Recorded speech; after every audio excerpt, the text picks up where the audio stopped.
அண்ணன் பஷீர் அகமது அவர்கள் திருமாவளவன் இந்திய இறையாண்மை காவலர் என்று ஒரு அடைமொழியை தந்து அல்லது பட்டத்தை வழங்கி என்னை பாராட்டி சிறப்பித்திருக்கிறார். அதற்காக அவருக்கு நான் எனது நெஞ்சார்ந்த நன்றியை உரித்தாக்குகிறேன். ஏன் இந்த அடைமொழி என்பதற்கு அவர் சொன்ன விளக்கம், தேர்தல் அரசியலில் கொள்கை பிடிப்போடு நின்று தமிழ்நாட்டுக்கு மட்டுமில்லாமல் இந்திய அளவில் அரசியல் நாகரிகத்தை பாதுகாத்து வருகிறார் திருமாவளவன். ஒரு அரசியலில் குழப்பத்தை ஏற்படுத்தாமல், தள்ளாடும் நிலையை ஏற்படுத்தாமல், தடுமாறும் சூழலை ஏற்படுத்தாமல் ஒரு நிலைத்தன்மையை கட்டி காப்பாற்றக்கூடிய வகையில் அவருடைய அணுகுமுறைகளும் முடிவுகளும் அமைந்திருக்கின்றன. அரசமைப்பு சட்டத்தை பாதுகாக்க வேண்டும் என்கிற ஒற்றை குறிக்கோளோடு ஒவ்வொரு தேர்தலிலும் அவர் பதவியை மட்டும் குறிவைக்காமல் அதிகாரம் என்கிற வேட்கையோடு தெரியாமல்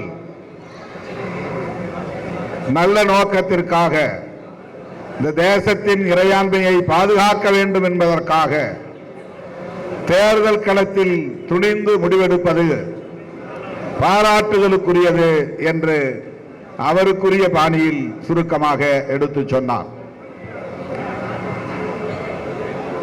இந்த இயக்கத்தையும் என்னையும் இந்த கோணத்திலே புரிந்து கொண்டு, சரியாக புரிந்து கொண்டு இந்த பாராட்டை அவர் வழங்கியிருப்பது தனிப்பட்ட முறையிலே அவருடைய பாராட்டு என்றாலும் கூட ஜனநாயக சக்திகளின் பாராட்டாகவே நான் இதை எடுத்துக் கொள்கிறேன், புரிந்து கொள்கிறேன். இஸ்லாமிய சமுதாயத்தின் பாராட்டாகவே இதை நான் ஏற்றுக்கொள்கிறேன், மகிழ்ச்சி அடைகிறேன், நன்றியை தெரிவித்துக் கொள்கிறேன். தமிழ்நாட்டு அரசியலில் இன்றைக்கு ஒரு ஸ்டெபிலிட்டி, குழப்பம் ஏற்படாத நிலை, தடுமாற்றம் ஏற்படாத நிலை, ஊசலாட்டம் ஏற்படாத நிலை நிலவுகிறது என்று சொன்னால் அதற்கு நாம் எடுத்த முடிவு மிக மிக முக்கியமான காரணம் என்பதை யாரும் மறுத்துவிட முடியாது. தமிழ்நாடு பாலிடிக்ஸ் இன்றைக்கு ஸ்டேபிளாக இருக்கிறது, ஒரு நிலைத்தன்மையோடு இருக்கிறது. அதற்கு காரணம் திருமாவளவன் என்று அவர் இங்கே குறிப்பிட்டார். அவருக்குரிய பாணியில் பாராட்டினார், அவருக்குரிய பாணியில். இந்த பாராட்டை நான் மகிழ்ச்சியோடு எடுத்துக்கொள்கிறேன் என்பது ஒருவரம் இருந்தாலும், தமிழ்நாடு அரசியலில் ஒரு நிலைத்தன்மையை பாதுகாத்திருக்கிறோம் என்பதை நான் மனமுவந்து ஏற்றுக்கொள்கிறேன். அதற்காக மீண்டும் ஒரு முறை அண்ணன் அவர்களுக்கும் மேடையில் இருக்கிற தலைவர் பெருமக்களுக்கும் என்னுடைய நெஞ்சார்ந்த நன்றியை உரித்தாக்குகிறேன். ஏனென்றால் எத்தனையோ வாய்ப்புகள் இருந்தன. சொல்ல போனால் கடந்த 2 ஆண்டுகளாக விடுதலை சிறுத்தைகளை மட்டுமே குறிவைத்து சமூக ஊடகங்களில் விவாதங்கள் நடைபெற்றன, காய்கள் நகர்த்தப்பட்டன, தாக்குதல்கள் தொடுக்கப்பட்டன, தனிநபர் விமர்சனங்கள் செய்யப்பட்டன, ஆத்திரம் ஊட்டப்பட்டன. எல்லாம் எதற்காக என்றால் திமுக தலைமையிலான மதசார்பற்ற முற்போக்கு கூட்டணியில் ஒரு குழப்பத்தை ஏற்படுத்த வேண்டும் என்பதற்காக. ஒருவேளை அதற்கு இணங்கி நாம் ஆத்திரப்பட்டு உணர்ச்சி வயப்பட்டு ஒரு முடிவை, தவறான முடிவை எடுக்க நேர்ந்திருந்தால் இன்றைக்கு தமிழ்நாட்டு அரசியலில் மிகப்பெரிய குழப்பம் ஏற்பட்டிருக்கும். அதை தடுத்தது நம்முடைய உறுதிப்பாடான நிலைப்பாடுதான். அதை நான் மகிழ்ச்சியோடு பதிவு செய்ய கடமைப்பட்டிருக்கிறேன். இது இஃப்தார் நோன்பு 22வது வருடம். ஒரு நாள் என்று தொடங்கி 2 நாள் 3 நாள் என்று விரிவடைந்து கடந்த பல ஆண்டுகளாக 5 நாள் என நீடிக்கிற இந்த நோன்பிருக்கும் நிகழ்வு என்னுடைய பார்வையில், என்னுடைய புரிதலில் சகோதரத்துவத்தின் அடையாளமாகத்தான் மேற்கொள்ளப்பட்டு வருகிறது. இஸ்லாமியர்களுக்கு 5 கடமைகளுள் இது ஒன்று. நோன்பிருத்தல் புனிதமான கடமைகளுள் ஒன்று, இறைவனின் கட்டளைகளுள் ஒன்று, மார்க்கத்தின் மீது கொண்டிருக்கிற பிடிப்பின் அடையாளங்களில் ஒன்று. ஆனால் என்னுடைய புரிதல், விடுதலை சிறுத்தைகள் கட்சியிலே இருக்கிற இஸ்லாமியர்களோடு நான் சகோதரத்துவத்தோடு இருக்கிறேன், அவர்களோடு இணக்கமாக இருக்கிறேன் என்பதை உணர்த்த தொடங்கி இன்றைக்கு இஸ்லாமிய சமூகம் அனைவரோடும் நான் இணக்கத்தோடு இருக்கிறேன், இந்த இயக்கம் இணக்கத்தோடு இருக்கிறது, சகோதரத்துவத்தோடு இணக்கமாக இருக்கிறது என்று உறுதிப்படுத்துவதாக விரிவடைந்திருக்கிறது. ஒவ்வொரு நாளும் காலையில் உலமாக்களோடு ஒரு நாள், மார்க்க அறிஞர்களோடு ஒரு நாள், பத்திரிகையாளர்களோடு ஒரு நாள், அரசியல் அமைப்புகள், சமுதாய அமைப்புகளின் தலைவர்களோடு ஒரு நாள் என்று சகர் உணவிலே அவர்களோடு பங்கேற்பது, ஒவ்வொரு தோழரின் இல்லத்தில் போய் இஃப்தார் நோன்பில் பங்கேற்பது, நோன்பு துறப்பிலே இறுதியாக சமுதாய மக்களை ஒருங்கிணைப்பதற்காக பாராற்றிக் கொண்டிருக்கிற அரசியல் கட்சி தலைவர்கள், அண்ணன் ஜவாஹிருல்லா போன்ற தலைவர்களை அழைத்து அவர்களுக்கு இஃப்தார் விருந்து வழங்கி அவர்களோடு நாங்கள் சில மணி நேரம் இருந்து எங்கள் உறவை மேம்படுத்திக் கொள்கிறோம், நட்பை மேம்படுத்திக் கொள்கிறோம், சமூக நல்லிணக்கத்தை மேம்படுத்திக் கொள்கிறோம், சகோதரத்துவத்தை செழுமைப்படுத்திக் கொள்கிறோம் என்கிற அளவிலே நான் பெரிதும் மகிழ்ச்சி அடைகிறேன், பெருமைப்படுகிறேன். ஈரானில் அதன் உச்ச அதிபர் காமினி அவர்களை அமெரிக்க ஏகாதிபத்தியமும் இஸ்ரேலிய ஏகாதிபத்தியமும் கூட்டு சதி செய்து படுகொலை செய்திருக்கிறது. அந்த குடும்பத்தை வேரோடு அழித்திருக்கிறது. இன்னொரு நாட்டின் உள் விவகாரங்களில் தலையீடு செய்வது எந்த வகையிலே நியாயம் என்று விளங்கவில்லை. இதை வன்மையாக கண்டிக்க வேண்டிய நாடுகள் வேடிக்கை பார்க்கின்றன. எதிர்ப்பு தெரிவிக்க வேண்டிய நாடுகள் அமைதி காத்து கிடக்கின்றன. ஈரான் மக்கள் ஒன்று கூடி காமெனி கொல்லப்பட்ட பிறகு அந்த தேசத்தின் உச்ச தலைவர் அவருடைய குடும்பத்திலேயே ஒருவரை, அவருடைய மகனையே தேர்வு செய்திருக்கிறார்கள்.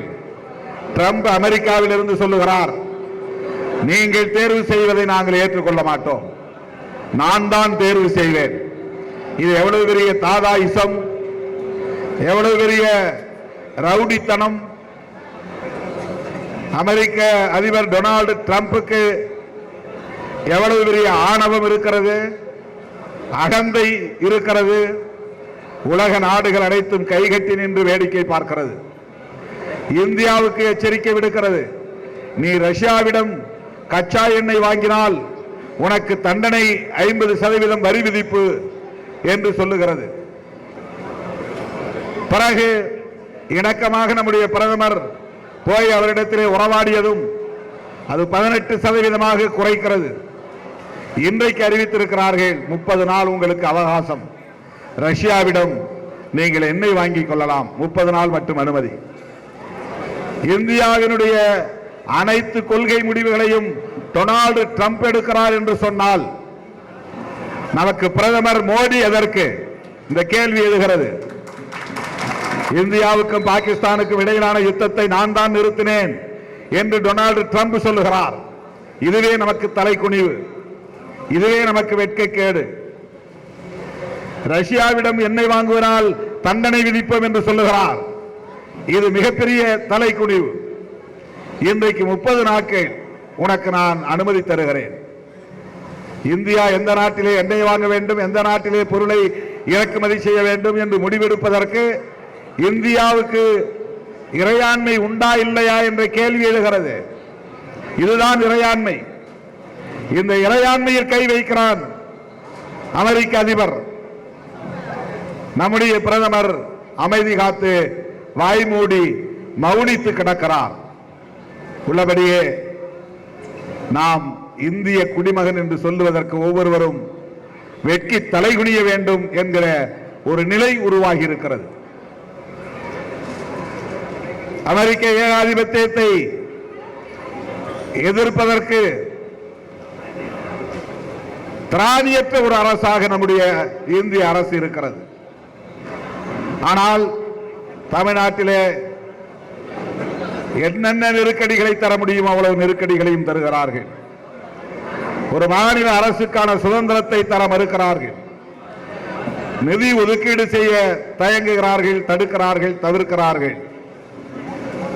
இப்படிப்பட்ட இந்த கும்பல் பீகாரிலே என்ன செய்திருக்கிறது பாருங்கள். கூட்டணி வைத்து, ஒரு கட்சியோடு கூட்டணி வைத்து அதிகாரத்தை பகிர்ந்து கொண்டு கடைசியில் முதலமைச்சர் பொறுப்பிலே இருந்த நிதிஷ்குமாரை ராஜினாமா செய்ய வைத்து அவரை டெல்லிக்கு செல்லுங்கள் என்று ராஜ்யசபா உறுப்பினராக்கிவிட்டு பாரதிய ஜனதா இன்றைக்கு பீகாரிலே முதலமைச்சர் பொறுப்பிலே அந்த பீடத்திலே அமருகிற சூழல் உருவாகி இருக்கிறது. எவ்வளவு பெரிய நன்றி கெட்ட செயல் இது! எவ்வளவு பெரிய நம்பிக்கை துரோக செயல் இது! தமிழ்நாட்டுக்கும் வராது என்று சொல்வதற்கு என்ன உத்தரவாதம்? ஒருவேளை அதிமுகவுக்கு வாக்களித்து அதிமுக ஆட்சியை கைப்பற்றி எடப்பாடி பழனிசாமி முதலமைச்சரானால் அந்த நாற்காலியில் அவரால் தொடர்ந்து அமர்ந்திருக்க முடியுமா என்கிற கேள்வி எழுகிறது. எடப்பாடிக்கும் நிதிஷ்குமாருக்கு நேர்ந்த கதி நடக்காது என்பதற்கு என்ன உத்தரவாதம்? இதைத்தான் 2 வருடங்களாக நான் தலையில் அடித்துக் கொண்டு சொன்னேன்.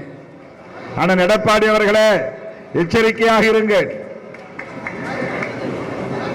எம்ஜிஆரும் ஜெயலலிதாவும் கட்டி காப்பாற்றிய திராவிட இயக்கமான அதிமுகவை கரையை விட்டு விடாதீர்கள், காப்பாற்றுங்கள். நீங்கள் தனித்து நின்றாலேயே அதிமுகவின் வாக்கு வங்கி உங்களுக்கு மிகப்பெரிய அளவிலே கை கொடுக்கும். ஜெயலலிதா அம்மையார் இல்லாமலேயே நீங்கள் 65 இடங்களுக்கு மேலாக வெற்றி பெற்றிருக்கிறீர்கள். அந்த அளவுக்கு அந்த வாக்கு வங்கி உங்களுக்கு கட்டுக்கோப்பாக இருக்கிறது. பாஜகவோடு சேர வேண்டாம் என்று எவ்வளவோ சொன்னேன். ஆனால் இன்றைக்கு என்ன நிலை? இதையெல்லாம் முன்னுணர்ந்த ஒரு இயக்கம் தான் விடுதலை சிறுத்தைகள் கட்சி. அந்த முன்னுணர்ந்த அடிப்படையில் தான் திமுகவோடு இன்றைக்கு நாம் கைகோர்த்து நிற்கிறோம். அந்த கூட்டணியை உருவாக்கியதில் நமக்கும் ஒரு பங்கு உண்டு. அந்த கூட்டணியை வெற்றி பெற செய்வதில் நமக்கும் ஒரு பொறுப்பு உண்டு. நமக்கு என்ன லாபம் என்ற கணக்கு முக்கியமில்லை. நம்முடைய மாநிலத்திற்கு எது பாதுகாப்பு? நாம் பேசுகிற சமூக நீதி அரசியலுக்கு எது பாதுகாப்பு? வலதுசாரிகளை வீழ்த்துவதற்கு எது உகந்தது, எது சரி? இந்த அடிப்படையில் சிந்தித்து செயல்படுகிற ஒரு பேர் இயக்கமாகத்தான் இன்றைக்கு விடுதலை சிறுத்தைகள் கட்சி தமிழகத்தில் தலை நிமிர்ந்திருக்கிறது. இஸ்லாமியர்கள் உள்ளிட்ட சிறுபான்மை மக்களின் ஜனநாயக உரிமைகளை பாதுகாப்பதிலே அக்கறை கொண்ட ஒரு இயக்கமாக இந்த இயக்கம் விளங்குகிறது. இன்றைக்கும் சொல்லுகிறேன், என்றைக்கும் சொல்லுவேன், இஸ்லாமியர்களின் பாதுகாப்பு கேடயம் விடுதலை சிறுத்தைகள் கட்சி.